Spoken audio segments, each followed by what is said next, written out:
இப்போ ஒரு வகையில் வந்து கமல் சார் ஒரு கருத்தை சொல்லும்போது அது பெங்களூரில் என்ன பண்ணுறாங்க, தக் லைஃபுக்கு நாங்கள் வந்து படத்தை ரிலீஸ் பண்ண மாட்டோம்.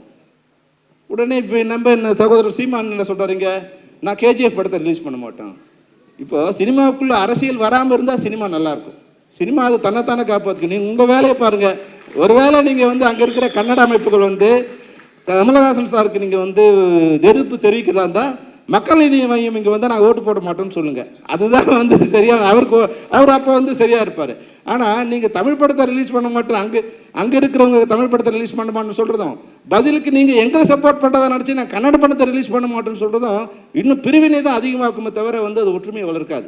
ஒருவேளை இங்கே இருக்குன்னு சொன்னால் தக் லைஃப் வந்து கன்னடாவில் ரிலீஸ் பண்ணுவேன், கர்நாடகாவில் ரிலீஸ் பண்ணுவேன் அப்படிங்கிற இது சொன்னால் அது நல்லாயிருக்கும். எப்பவுமே அரசியல் வந்து மனிதர்களை பிரிக்கும், சினிமா வந்து மனிதர்கள் ஒன்று சேர்க்கும். இங்கே சினிமாவில் வந்து ஜாதி மதம் மொழி இப்போ பாருங்கள் பல்வேறு, இப்போ கன்னடாவில் வந்து ஹீரோயின் வந்திருக்காங்க, கேரளாவில் வந்து ஹீரோ வந்திருக்காரு, பல்வேறு மொழியிலேருந்து பல்வேறு மதங்கள் வந்திருக்காங்க. தமிழ்நாடு வந்து பெரும்பாலும் எல்லாரையும் வந்து ஒரு அரவணைச்சு போகிற இது. இந்த இடத்துல வந்து அரசியல்வாதிங்க அரசியல் மட்டும் பண்ணிட்டு இருந்தால் போதும்.